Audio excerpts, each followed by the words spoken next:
So we're going to talk about dualistic development thesis today. This is also the part of your classical theories of development. This is from Todaro and Smith, chapter 3.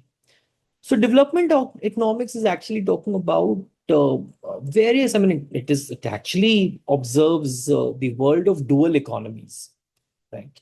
Or dual societies. So dual societies, they remain at the international level and they also remain at the national level. So they are dual societies, and these dual societies are at the international level. So how do you say they are there in the international level? Because there are rich countries and poor countries together, right? At the international level, rich countries, they coexist with poor nations. And at the national level, also at the country level also, there can be few pockets of affluence, and then huge population might be underdeveloped, might be poor. So there is duality at the international level. There is duality at the national level, right? And the presence of dualism, it is more pronounced through the different features of dualisms. What are those? For example, there are the coexistence of modern and traditional sectors. Coexistence of modern and traditional sector. So on the one hand, you have modern sector, and on the other hand, you have traditional sector, right? On the one hand, you have industrialized sector. On the other hand, you have agricultural sector. On the one hand, you have wealth, and on the other hand, you have poverty, right? So this is like coexistence of completely opposite things together. That is what the coexistence is, right? So on the one hand, there is education for few. And on the other hand, there is mass illiteracy, right? There is mass illiteracy.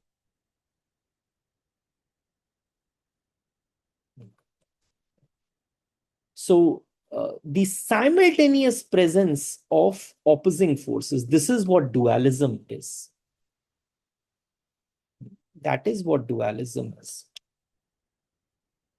So all of this which we have mentioned here, they are the opposing forces, opposite forces, and they are simultaneously present. So it's a simultaneous presence of opposing forces. Simultaneous presence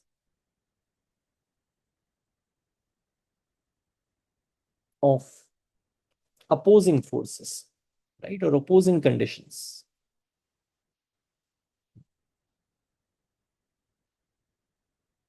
Opposing conditions, right? So there are different features of this. So what are the different features of dualism? So let us just write few features of dualism. So one of the feature is that there is a coexistence of superior and inferior conditions. Coexistence of superior and inferior conditions. So when you say superior condition, maybe modern industry. When you say inferior condition, maybe agriculture. When you say superior condition, maybe education for few. When you say inferior condition, maybe illiteracy. So there is this coexistence of superior and inferior conditions, right? There is the coexistence of industrialized nations and the agricultural nations. There is the coexistence of developed and underdeveloped countries. There is the coexistence of developed and underdeveloped regions in the given country also. And this is chronic, and this is not transitional. So when we say it is transition, when we say it is chronic, it means it is permanent, transitional, right? It is permanent. It is not temporary. So dualism is permanent. This is what is meant by this.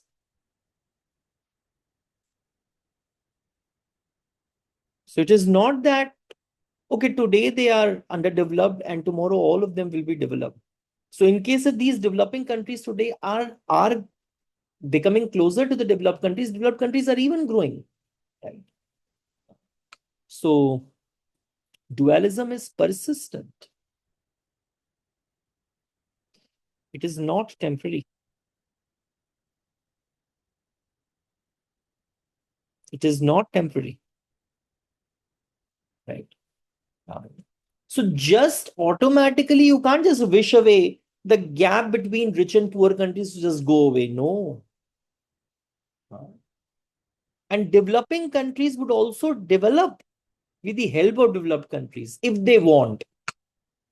And do you think in reality would they want that? In case if they are also going to pull these underdeveloped nations, just imagine I am a developed country. You guys are underdeveloped country. I am going to help you that much that you also become developed. You will become my competitor. Why would I want that?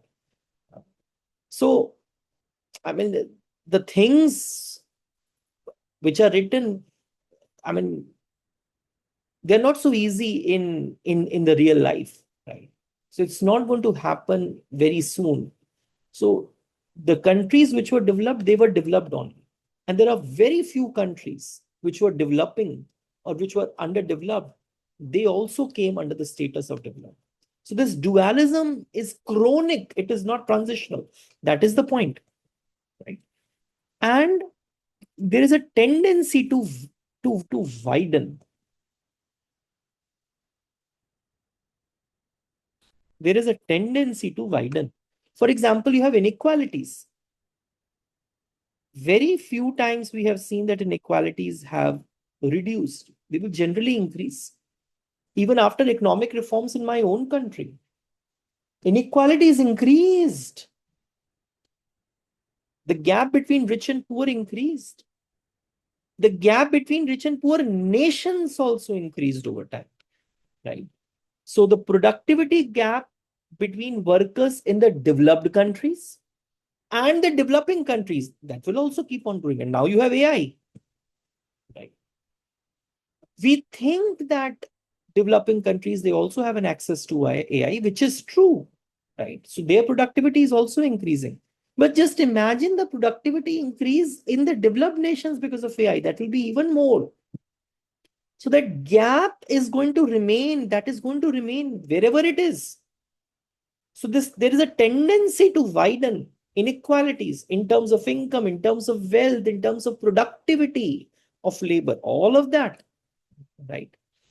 And there is no trickling down of benefits of growth, right? No trickle down. No trickle down.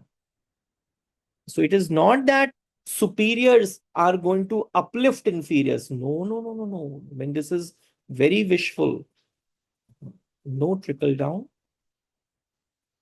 may push down. So just don't imagine that just because developed countries are have developed, their benefits will also trickle down to developing countries. No, no, no, no, no. In fact, they may push down developing countries somehow. They may push down developing countries. Superior groups are not going to uplift inferior. And don't think only between countries. Even groups within the nation, if there are superior groups, they would not want inferior groups to come up. They would not help them. So just don't, I mean, it is too wishful to think, oh, superior groups are developing, so their growth is going to trickle down to the inferior groups. No, they will not be uplifted. right? In fact, superior groups may also push inferior groups down. So their existence may reinforce underdevelopment, right? That is, inferior groups even would be more dependent on superior groups. Exploitation would be there. So that is the point. Their existence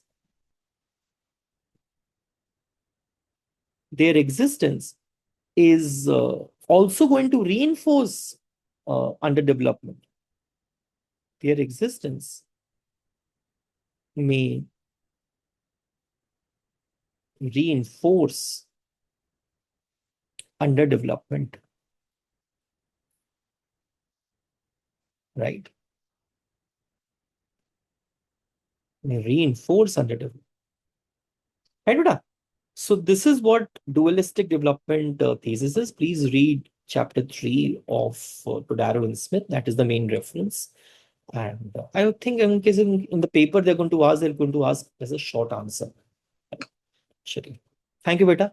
I hope it was useful.